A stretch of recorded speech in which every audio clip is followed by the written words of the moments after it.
Last time I covered my top 5 least favorite Mario Party 2 minigames, which was a pretty simple list to make. Unlike this list, which has been much harder because there are so many great minigames in Mario Party 2. But I was able to narrow it down. Sorry it's a bit late, but before I start I want to say that I am counting every Mario Party minigame in this list. That includes the Mario Party 1 minigames that came back, and even the item minigames. Let's get started.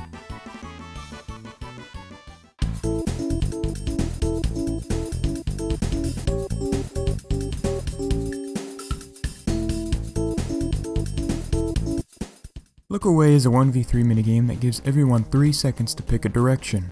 The goal of the one player is to look in the same direction as any of the 3 players. If a member of the team of 3 is caught looking in the same direction, they're out. But if any member of the team of 3 is able to look in different directions for 5 rounds, they win. This is an example of a minigame that looks simple and charming at first glance, but boy oh boy does it get hectic. I used to be pretty awful at this minigame, but once I started using the stars, I became much better. Look Away also stands out because of the expressive faces each character makes. Pretty much all of the other minigames gave us a blank stare, but since this minigame only uses faces, it's able to be a bit more creative. That and it would be pretty dull if each character kept their default expression every time they lost or won a round.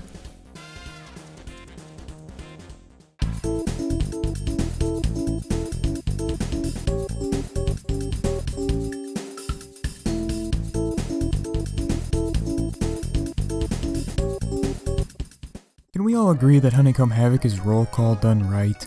In Honeycomb Havoc, each player takes turns hitting a block that has a 1 and a 2 on it. Once you hit it, you will either grab some fruit, a coin, or the dreaded beehive. No, not the bees! Not the bees! But you can't avoid the beehive through some quick calculation. I like that. This minigame isn't just counting. You have to count quickly to come up with a strategy to get rid of an opponent. I will admit, I groan if I get this minigame more than twice on a board, but that's because it's pretty long. Other than that, a pretty solid minigame.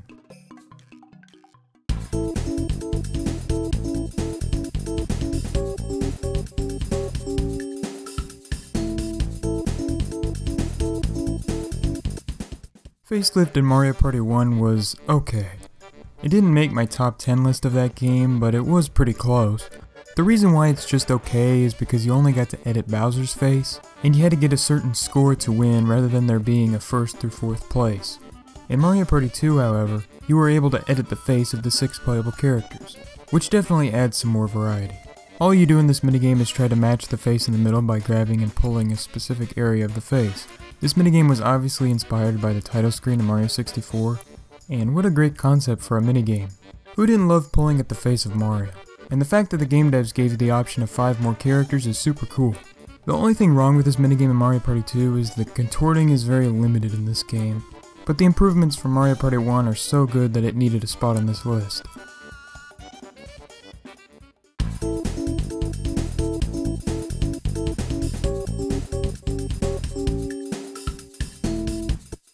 Who doesn't love Bobsled Run? This minigame made it on my top 10 Mario Party 1 minigames list for the same reasons it makes this list, but I'll explain the minigame for the people who haven't seen that video. Bobsled Run is a 2v2 minigame to see who can get to the finish line first. Done. Definitely one of the more basic minigames, but that doesn't make it bad at all. And out of the 2 versions of Bobsled Run given to us, I'm gonna have to go with Mario Party 2's version for 3 reasons. First, I much prefer the sled in this game, which I know means a lot in the grand scheme of things. Second, the speed boost can actually help the players in the back catch up. And third, the layout of the track is much riskier. There are sharper turns, more portions without a barrier, and a shortcut. And the track is wider, so 4 reasons.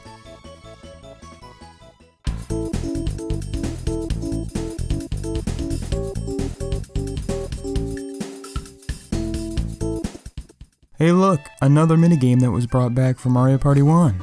I swear the rest of this list will not be full of Mario Party 1 minigames. Anyways, Platform Peril is a 4-player race across some platforms. Again, pretty basic, but something I love about the Mario Party 2 version of Platform Peril is the fact that there are different types of platforms. There's the rectangle platforms that were very prevalent in Mario Party 1, thinner rectangle platforms, moving platforms, and treadmills. Each of the new additions make the minigame a bit more unpredictable, and the moving platforms actually give you an incentive to move the analog stick in different directions. So yeah, good in Mario Party 1, but even better in Mario Party 2.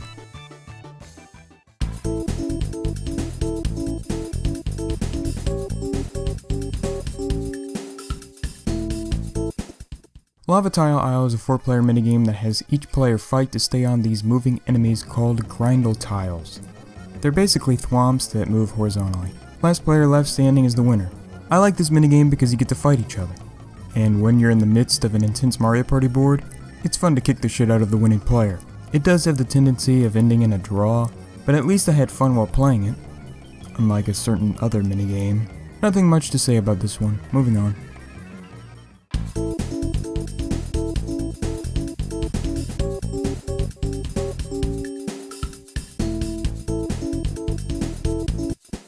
Shell-shocked.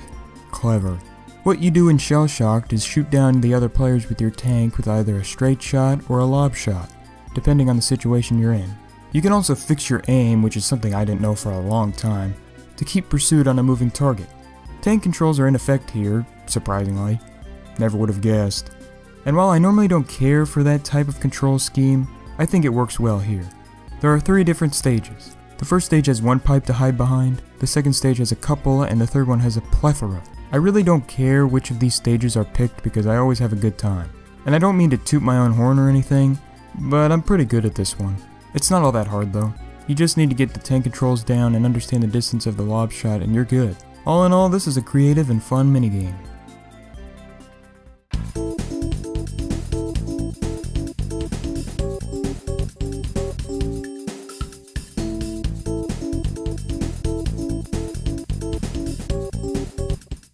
I have no idea why I didn't have anything to say about Mushroom Mix-Up in Mario Party 1 because I actually do.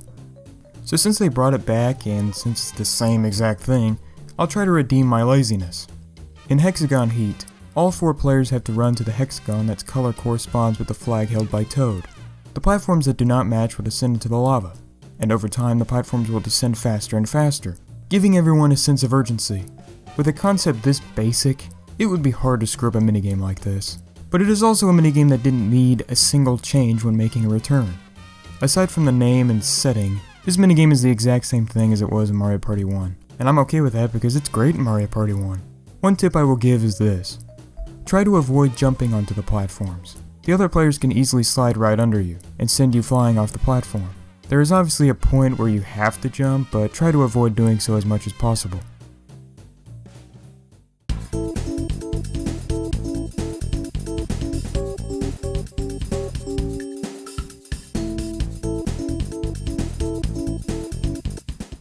Lights Out is a 1v3 minigame that gives the one player a hammer and the team of 3 one light bulb each. The objective of the one player is to hit every member of the opposing team, while the objective of the team of 3 is to run like mad. The lights will be out for the majority of the match, but they'll turn on every once in a while so the one player knows where they are. One member of the team of 3 will become an obstacle if they get hit, thus crowding the arena. This minigame is the epitome of heart racing. Not knowing where the hammer is lurking keeps you invested in this minigame, and it keeps becoming more hectic every time a player gets hit. I also like how this 1v3 minigame isn't about teamwork. Sure, you can notify the other players when the hammer is close by, but I'm pretty sure people are much more concerned about their well-being.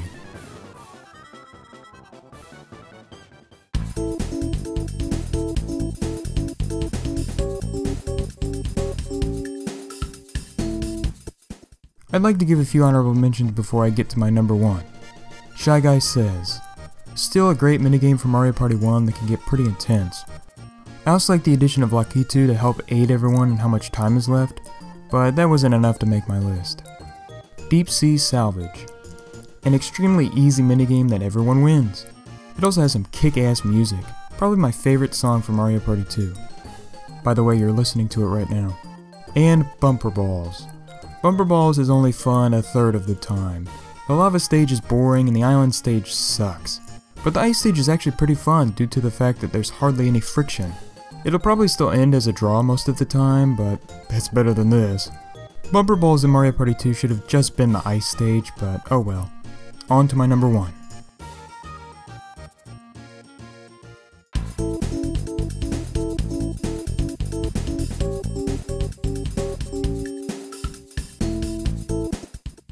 I don't know if people are expecting this minigame or not. You see, I watched other people's Mario Party 1 videos back when I made my Mario Party 1 lists, so I could get a feel for what minigames were popular and unpopular, which also made me realize how popular Bumper Balls is. But when it came to Mario Party 2, I haven't seen any minigame themed videos. I did this so I can make this list as blind to popular opinion as I possibly could. So when I reveal my favorite minigame, understand that this is all my opinion. My favorite minigame for Mario Party 2 is Fillet Relay. The goal of this 1v3 minigame is to be the first to get the fish to the finish line. The team of 3 works together while the one player goes off on their own. While this might sound unfair, it's not. The one player is noticeably slower, so he can't get ahead at the beginning, and the 3 players have to take a break when they pass it off to the next penguin. Oh yeah, you play as penguins in this minigame. Pretty weird, but I love weird. There are also a lot of hurdles in the way that can slow you down, making it easy for the opponent to catch up. The way you control the penguins is by mashing the A button, but you'll slip if you mash too hard. I cannot count how many times someone I know is in the lead but slipped at the very end, costing their team or themselves the match. But in all fairness, this gimmick is very welcome. Mashing minigames typically aren't the best. They can either be too short with nothing much to them, or extremely tiring. Luckily, Fillet Relay doesn't go either route. It's not too long or tiring, and there's quite a bit going on that can keep you invested. But the reason why this minigame is my favorite is because it's incredibly competitive every time it shows up with my friends and I. Whenever you're trying to get the minigame star, or you're trying to get coins for Boo or something, a race like this where there is a giant emphasis on relying on your team can get pretty intense. I know some people might hate having to rely on your team, but I personally love it. Probably because I'm a risky Mario Party player. That's probably the reason why I hardly ever win against friends now that I think about it. I've been going on long enough. I don't know if it's universally loved or hated, and I don't care. I love this minigame. Thank you all for watching my video on my top 10 favorite Mario Party 2 minigames. I hope you guys enjoyed, and be sure to leave your favorite Mario Party 2 minigames in the comments below. I'd love to read them. Also, subscribe if you want to see my Mario Party 3 video, in the future. Probably not next time, but it'll be in the future, definitely. I'm gonna do all of the Mario Party games, trust me. All minigames, worst, best. I'll even do that fucking Game Boy one. We're doing it.